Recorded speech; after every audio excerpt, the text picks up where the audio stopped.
In Chapter 14 of A Student's Guide to the Great Physics texts, we began by talking about the hydrostatic paradox, which is shown in the top row of this figure over here. And the hydrostatic paradox, you'll probably remember, was that no matter what the size or shape of a container filled with water, as long as the hole in the bottom has the same size, and as long as the depth of the water is the same, it will take the same force to plug the bottom.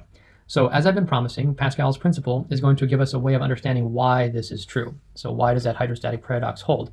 So here I'm going to finally explain clearly why this happens. So let's suppose that we have a narrow chamber on the on the left-hand side here, and there's a little hole in the bottom, and this little hole has a plug, and then we have another chamber that is a very wide chamber, like this.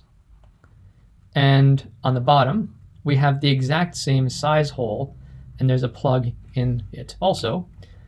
And let's suppose that we fill both of these chambers with water to the same height.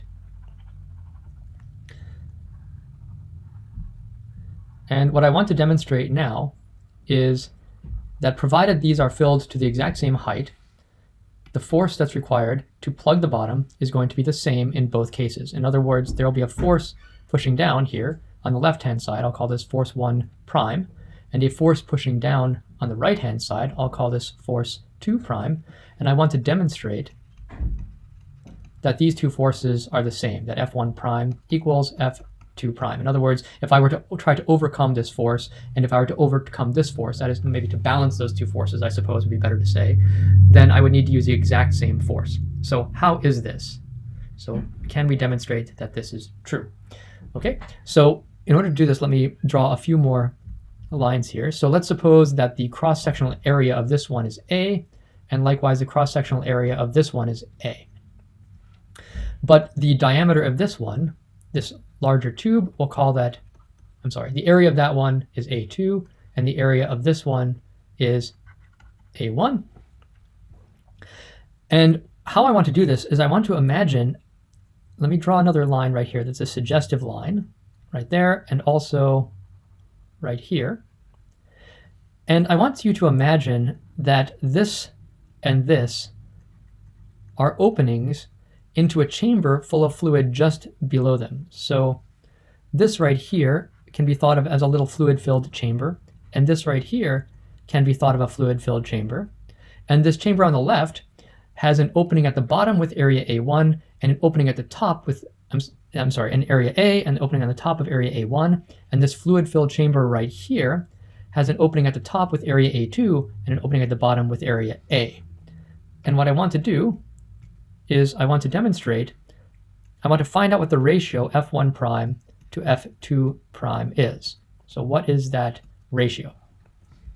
Well, on the left-hand side, all of this fluid above is pushing down on this opening with, I'll call that force F1.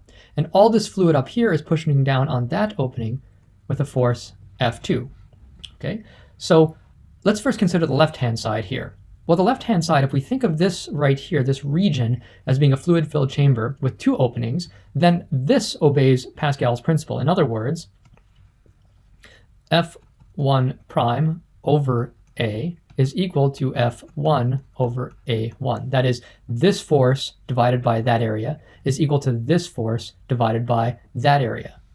And likewise, for the right chamber, if we think of this as a little fluid-filled chamber with two openings of area A and A2, then F2 prime is to A in the same ratio as F2 is to A2. Okay, now let's go up to here. What I really want to do is find F1 prime to F2 prime. So F1 prime to F2 prime is, well, F1 prime, let's use this formula right here. F1 prime is going to be F1 times A over A1. And for F2 prime, I can use F2 times A over A2. Okay, now what is F1 prime to F2 prime? Well, the A's cancel out, and I'm left with F1 over A1 and F2 over A2. In other words, the ratio of these two forces is the same as the ratio of F1 to A1 over F2 to A2. Well, what is the ratio of F1 to A1? Well, we know that this whole volume of fluid up here is what's causing that force, that weight. So F1 prime is to F2 prime. What is this force right here? It's going to be the mass of all that fluid, mass 1 times g. And what's this force right here? It's all the fluid above it, m2 g over a2. And the g's cancel out. What's the mass of all this fluid right here? It's going to be the density times the area 1 times this height of this fluid right here. So maybe I should put that in right there. We'll call this height h. It's the same height on this side and this side. So area 1 times h divided by area 1. And what's the mass of all this fluid in there? It is density times a2 times height over a2. So F2 prime is to F1 prime. Well, we can cancel out the densities, cancel out the heights, and we have A1 over A1 and A2 over A2, so we're left with 1 over 1, or in other words, F2 prime is F1 prime. So what we've just demonstrated, using Pascal's principle, is that as long as the fluid height is the same, and as long as the area of the holes in the bottom is the same, then the forces exerted on these two pistons will be the same. And that's exactly what Pascal was demonstrating over here. It doesn't matter what the shape of the chamber is. All that matters is if the hole is the same size and the height is the same, then it's going to take the exact same force to plug each. In the very next lecture, which will be my last one on this chapter, I want to focus on some of these diagrams here at the bottom of the page.